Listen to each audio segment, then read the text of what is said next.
या देवी सर्वभूतेषु मातृरूपेण संस्थिता नमस्तस्यै नमस्तस्यै नमस्तस्यै नमो नमः। अम्बे माता की जय। माँ जगदम्बा के श्री चरण कमल में बारंबार प्रणाम करते हुए आप सभी को नवरात्रि की बहुत बहुत हार्दिक शुभकामनाएं। आइए जानते हैं कि माँ को प्रसन्न करने के लिए नवरात्रि में क्या नहीं करना चाहिए, क्या करने से माँ नाराज हो जाती हैं, क्या करने से माँ प्रसन्न होती हैं।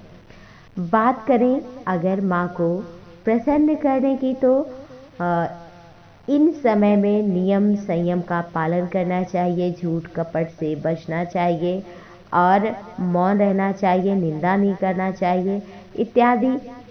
माँ को जो भी आप नवरात्रि के व्रत में जो भी खाएं वो माँ को सबसे पहले भोग लगाएं और भक्ति भावना से माँ के नाम का जप करते हुए नवार्ण मंत्र का ओम ऐं ह्रीं क्लीं चामुंडायै विच्चे, इस मंत्र का जितनी बार हो सके अधिक से अधिक जप करें तो माँ इससे प्रसन्न होती हैं। और कन्याओं को भोज कराना चाहिए, इससे माँ प्रसन्न होती हैं। और साथ ही साथ आप सम्मान करेंगे अपनों का तो उससे माँ प्रसन्न होती हैं। सात्विक आहार ग्रहण करते हैं, माँ उससे प्रसन्न होती हैं, अपनी आराधना से प्रसन्न होती हैं। लेकिन माँ रूठती भी हैं अगर जो माँ के नियमों का व्रत का जो पालन नहीं करता। बात करें तो व्रत करने वाले को काले कपड़े नहीं पहनना चाहिए। नवरात्रि में कलश स्थापना आप कर रहे हैं या नहीं भी कर रहे हैं तो भी आपको काले कपड़े इन दिनों में नहीं पहनना चाहिए। अखंड ज्योति जला रहे हैं तो घर खाली छोड़कर कभी भी ना जाएं। साथ ही जो लोग 9 दिनों का व्रत करते हैं उन्हें कभी भी जो है घर के बाहर नहीं जाना चाहिए। अगर आपका दीपक बुझ जाता है नवरात्रि के दिनों में तो इससे माँ नाराज होती हैं, तो इसके लिए ख्याल रखें कि आपका दीपक जो है वो बुझने ना पाए। कभी बाय द वे बुझ भी जाए तो उसके लिए माँ से पूजा अर्चना कर क्षमा मांग लें। और अगर आपको बत्ती बदलनी है तो पहले एक दूसरी घी की बत्ती छोटी जो रोज़ पूजा में आप इस्तेमाल करते हैं दीपक, उस बत्ती से जो बत्ती अखंड ज्योति की है, अखंड ज्योति से उस बत्ती को जला लें। और फिर अगर वो बुझ भी जाएगी ठीक करते समय तो उससे दोष नहीं लगे, क्योंकि अखंड जो ज्योति है उससे दिया जलाया गया है, उससे आप फिर दोबारा जला लें तो अखंड ज्योति खंडित नहीं मानी जाती है। और इन दिनों में कन्या का अपमान नहीं करना चाहिए, हमेशा सम्मान करना चाहिए। जो भी हो श्रद्धा भक्ति भाव से उन्हें खिलाएं। कन्याओं का झूठा भोजन मत दीजिए। अगर आप कन्या खिलाती हैं, नहीं खिलाती हैं तो भी कन्या का अगर आप सम्मान करें तो अच्छा है।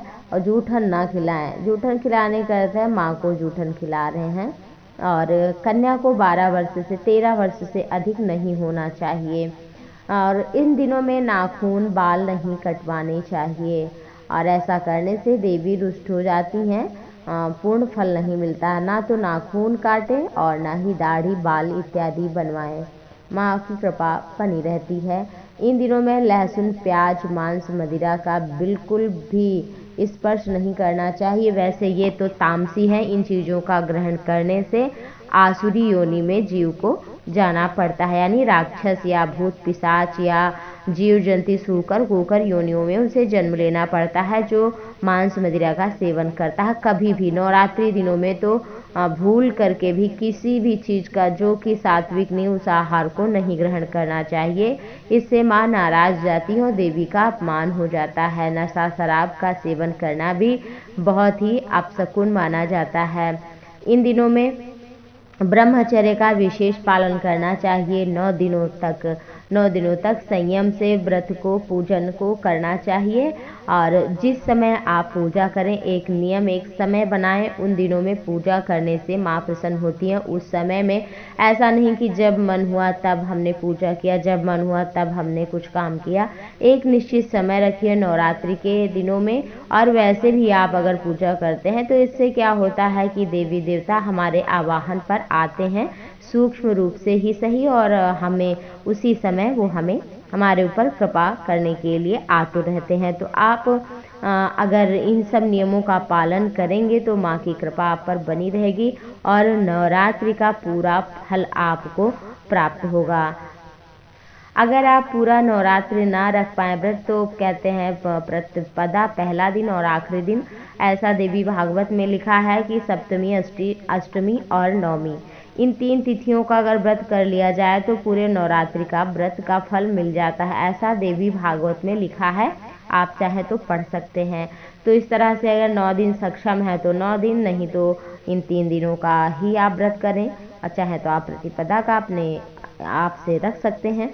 तो माँ जगदम्बा श्रद्धा भक्ति भाव की भूखी हैं और न्यूनता अधिकता के लिए माँ से क्षमा मांगे। इसी तरह की जानकारी आप सभी के लिए हाजिर होंगे।